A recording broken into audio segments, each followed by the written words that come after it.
That's when everything gets twisted. That's why you hear about it. Send a little salvation, this nation needs to be held. Give a little more guidance to show her where she has failed. Show a little compassion and feel the beat of your heart. And don't condemn us with an ending when you gave us the start. Say a prayer for us sinners, for we know not what we do. I guess it really wouldn't hurt to have a blessing or two. All right, y'all.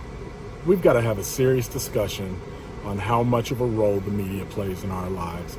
How much of a story that they decide the narration on is going to push us into certain types of actions.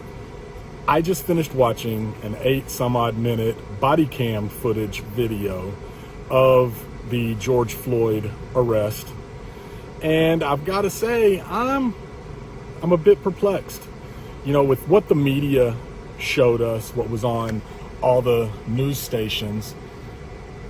It was, you had a little bit of him being arrested, and then the video was obviously edited. You could tell there was a whole section missing. He went from standing to the next thing you know, he's on the ground, and Derek Chauvin's knee is on his neck, and he's saying, "I can't breathe."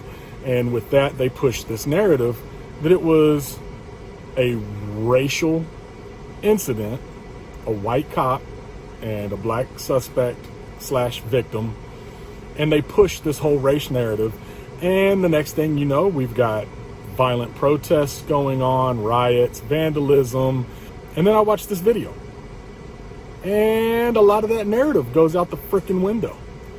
So in this video, it shows pretty much the entire incident, how many times George Floyd was saying that he couldn't breathe, even while standing, his continuous ignoring lawful orders by the police. He just would not comply at all, saying he was claustrophobic, even though they pulled him out of his car and he wasn't claustrophobic in his car, but all of a sudden he was going to be claustrophobic in the back of the police car. It all just is a little bit ridiculous, and it takes away from the narrative that Keith Ellison, the attorney general up there in Minnesota, it takes away from the narrative that he's trying to push. He upped the charges to second-degree murder. By doing that, he's saying there was intent.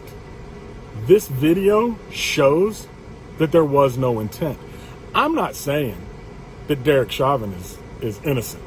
I can support a negligent homicide, even a manslaughter charge. I can understand those charges and then leave it up to a jury to decide guilt or innocence. There is no second-degree murder. Y'all can get mad at me. Y'all can hate on me. You can say whatever you want. There is no intent. This video, the body cam footage, it shows that. The intent is not there. So Keith Ellison, with his pandering and his virtue signaling, pushed that same narrative that the media has been giving us, and that narrative is full of crap. And the media should be held complicit in some of this because it's their narrative, their racially motivated murder narrative, that pushed all these protests and these riots and the vandalism and the unrest. They're the ones that caused it. I know that they know that all the footage wasn't there, but they chose to air it in an edited fashion to push a particular narrative. And it's ridiculous.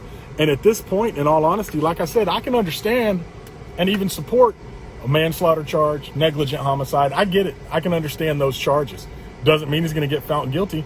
And at this point, with what I've seen in the body cam footage and pieced together with everything else, I think there's about a 50-50 chance on his conviction versus his acquittal. I do think the other 3 officers that were charged are all going to be acquitted. I don't think they're going to be found guilty at all. And I think Derek Chauvin's got about a 50-50 chance of completely getting off now, especially with the autopsy showing there were drugs in George Floyd's system, and with the resisting arrest and whatnot. It wouldn't surprise me. Do I think he's innocent? No, I think that his actions led to the death of George Floyd, or possibly led to the death of George Floyd, which is why I support a manslaughter charge or a negligent homicide charge. I don't believe there was intent, and I think that the recently leaked body cam footage shows that. And without proven intent, there is no murder to charge, which is what Attorney General Keith Ellison is trying to do. And with all this, the whole narrative falls apart, and the media should be held responsible. Without their BS narrative, a lot of this stuff that's going on wouldn't be going on. We'd be having a civil discussion in regards to the rare instances of police brutality. I know the media wants you to think that it's happening every other day, but it's not. It's very rare.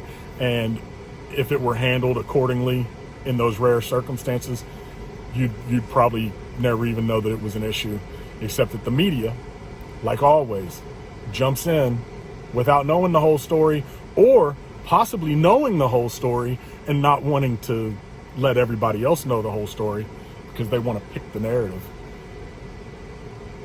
That's when everything gets twisted. That's why you hear about it. Do I think that we need to point funds for police departments in a direction of applying more training? Absolutely. But there is no defunding the police. If anything, we need to fund them more to get more police officers out there that have that proper training, so that there are more police officers to respond to issues. They know how to respond to those issues better. We don't need to defund. We need to increase funding to the police departments. We also need to give a big middle finger to the media, and we need to hold them accountable. I get it. There's a First Amendment. But I can't go into a movie theater and yell fire and create a panic. The media shouldn't be able to do those same lies. They shouldn't be able to create a narrative that can cause panic and unrest and not be held responsible the same way I'd be held responsible if I yelled fire in a movie theater. That's what I'm trying to say. I'm a firm believer in free speech. I think we should all be able to say pretty much whatever we want. But I understand why you can't yell fire in a movie theater. I also would understand why the media can't flat out create a narrative that's not factual, and we need to hold them accountable. And that's really all I have to say today. Thank you for watching. Remember, subscribe, like the video, share the video. Always remember, defend the police. Don't defund the police. Blue lives matter. All lives matter. I love you. Thank you. Have a good day.